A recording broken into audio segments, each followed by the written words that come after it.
Hello, everybody. Welcome to the channel if you're new, and welcome back if you're already a subscriber. First things first, I am pretty impressed that this video is actually happening, not just because it was kind of a tight squeeze to get it filmed, but also, I don't know if you guys can hear, but I'm a little under the weather. So I'm sorry if I cough or if I sound weird or stuffy. I really wanted to still deliver this video and stay on track, and I'm doing a little bit better today, so I figured I'd give the voiceover a shot. After the awesome live stream, thank you to anybody that came, and thank you so much to anybody who's watched the replay. I am looking forward to this coming Wednesday. We're going to be doing a flip through of my 2022 first album.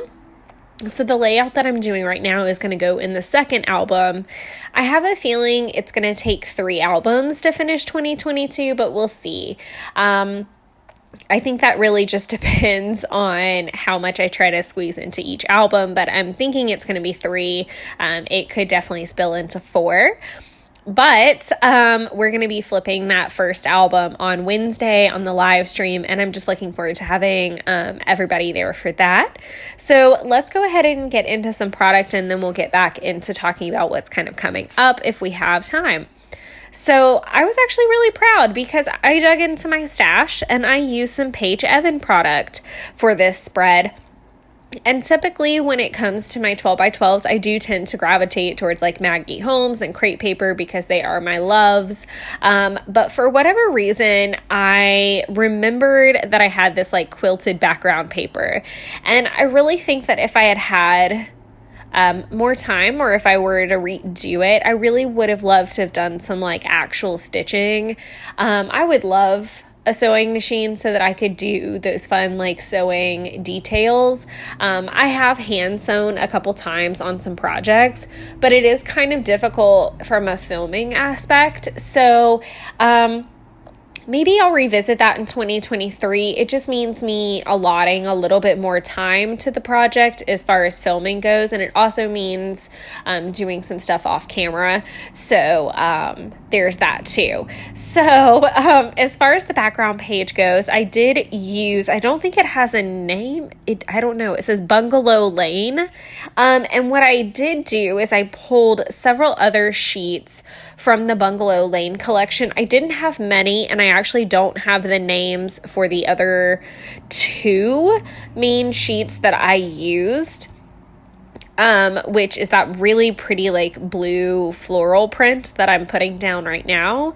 And then I also used one that you saw that had like that pink messy grid. I didn't end up using it as an extra piece of paper, but you're going to see a little bit later in the spread how I actually used my Tim Holtz one of the long floral die cuts that he has, and I sent it through my Sizzix so that I could do a bunch of like layered flowers, which I thought was so cool. And it had like a really great like DIY element to it.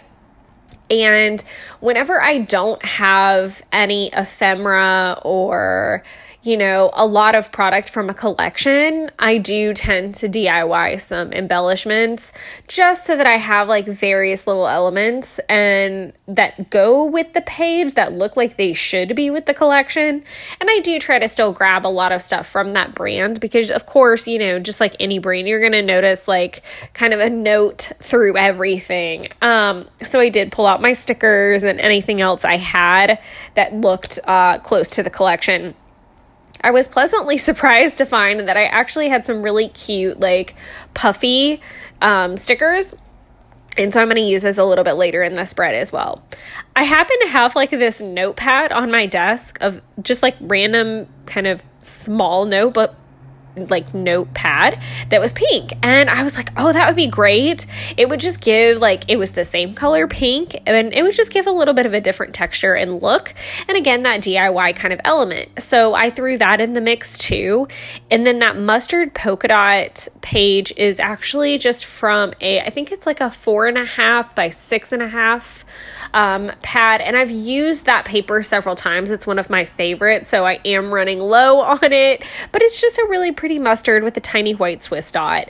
Nothing really fancy, but it was just simple enough to go with everything and to pull that mustard back in from like the various pieces in the quilt, which I thought were nice. After I layered all my paper up, I bumped this last photo up on some foam. And this is not the double adhesive, so I did have to use a little bit of Tombow tape to get that adhered on.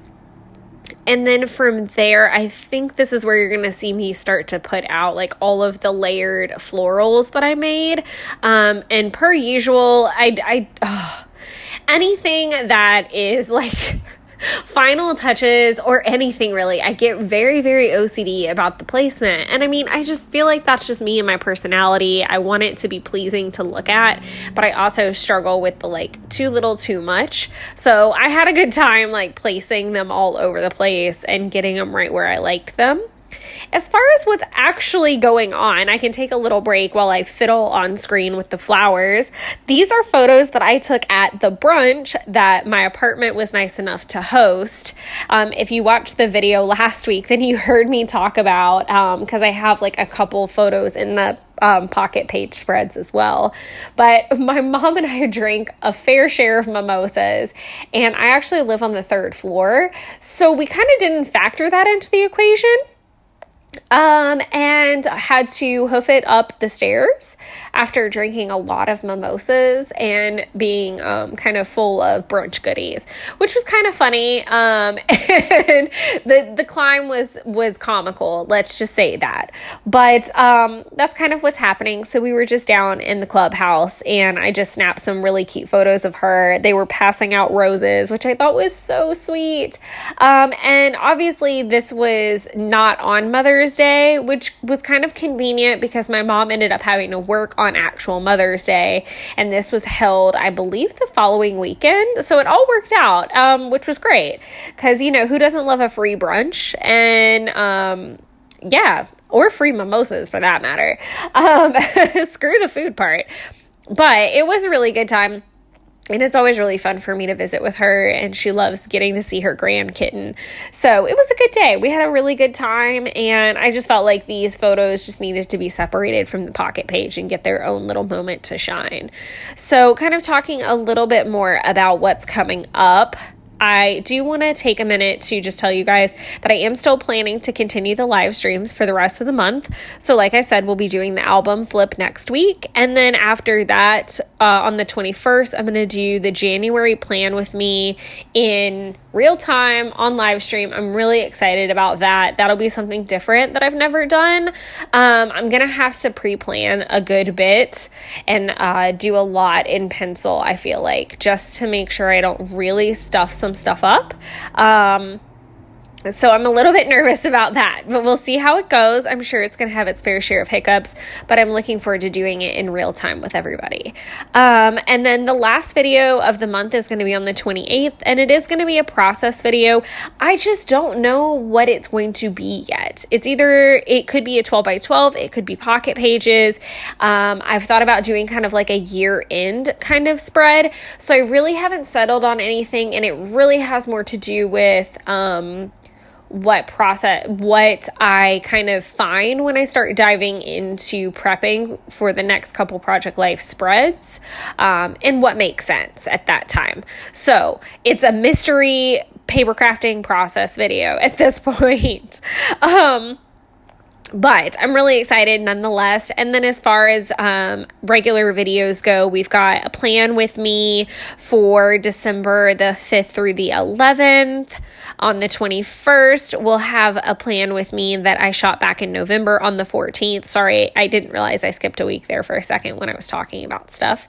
And then I'm going to be doing kind of like a haul video of all the TCMC goodies that I've been ordering and getting for the Christmas season. And we'll talk about Advent items. So super excited about that.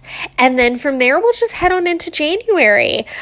Sundays are just going to be my normal paper crafting process videos. And I'm just continuing in the weekly process. So obviously this is going to wrap up week 19, and then we're going to head into week 20. Like I said, I really don't know how many spreads I have in that category yet, because I haven't even printed those photos. Yikes, I'm behind. but it'll be nice. And oh my gosh, I know I got a comment about everybody loving the cat. Banks was literally, I was only filming this. This took me an hour to do, so that was actually pretty nice. But a lot of it was picking her up off of my craft table. She was just not having it. She wanted attention, and it was hilarious because as soon as I was done, she went back to bed. Like, no interest whatsoever. So it was just great for everybody. This is my big mega date stamp from Studio Calico, and I highly recommend them. They're super fun to use, but it was a really great way for me to fill in that space with the date. And I've already journaled about this separately, so I didn't feel the need to. So I kept all the embellishments pretty simple. I didn't even use glitter stars this spread, which was really crazy for me. So like I said, I got to use these cute little puffy stickers. I was really happy that there were 2 sheets in there because at a glance, it looked like there was only one. And I'm pretty sure I've bought a secondary pack at this point as well. Sorry, I couldn't hold it. I was trying really, really hard to hold it in. And funny story, those pieces ended up coming in really handy because towards the end, I'm going to use a navy, Heidi Swap Shine spray, and it did not react well with that pink notebook paper. So I ended up having to cover it, with that, yellow star. So that was really annoying, but you'll see me fix it there towards the end. As far as that nice little word phrase sticker, it actually happened to come from the cream color paper that I've got the photos backed on. That is from I think my Mind's Eye pad that I have. It was just a 12 by 12.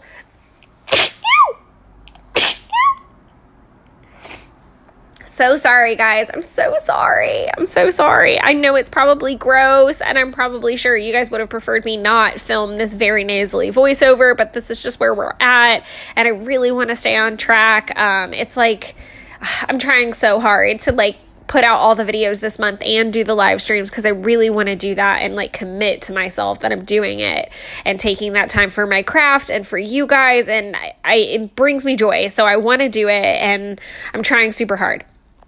As far as that really awesome sticker book I'm pulling from, where I got the little tap sticker that says #MomLife, which I swear I would have had no other use for unless it was mom photos. So it felt like it went really well. And of course it was a pink paisley, Paige Evans kind of vibe, so obviously had to go ahead and use that while I had the opportunity, and then use some of the alphas to spell out brunch, and it actually worked really well. I was pleasantly surprised by how little embellishments I had to use, and I really do feel like it was the flowers that helped. The fluffiness of the flowers added a lot of dimension. I almost did the Tim Holtz oxide spray in brown, and then I second guessed myself and decided that I would use the navy instead. And I think the navy was the best choice. I think it was just subtle enough. And what's great about that Heidi Shine is the shine. So that adds a different dimension as well, whereas the oxide kind of distresses things. And I feel like this had more of a bright, bubbly quilter patchwork, vibe, and not necessarily a vintage one. So I'm glad I took 5 seconds to pause. Overall, I really love how this turned out. I wish I had layered a little bit more in the paper department, or maybe included some envelopes or something like that, bumped it up a little bit more texturally speaking. But otherwise, I'm really happy with how this spread turned out. That's my big blob mess, so you're going to watch me attempt to fix that for the next minute of the video, I'm sure. Oh, it's so ugly. And then the glue underneath that flower was stuck on pretty good by that point, so there was a lot of rubbing, a lot of swearing. Yeah, that was fun. But I'm glad I got it fixed. And I mean, it just goes to show you guys, you're going to have mess ups, and that's okay. But you can 9 times out of 10 cover it. You can cover it with something. You can cover it with a sticker, an embellishment, and Worst case scenario, most things can be fixed. I feel like I always get really nervous at the end, whether it's with the sprays or with splatters or even with my glitter stars. That's really when I come to like second guess myself, because it's like either it's too much or it's too little, and I can never seem to find that sweet spot. But I feel really good about how this spread turned out. So I hope you guys enjoyed it. I hope you guys are having a lovely holiday season. And I hope to catch you guys on the live streams coming up. And I'm definitely looking forward to the plan with me probably the most. So until Wednesday, I hope you guys have a wonderful weekend, last couple minutes of your Sunday. And I'll see you guys Wednesday. Bye.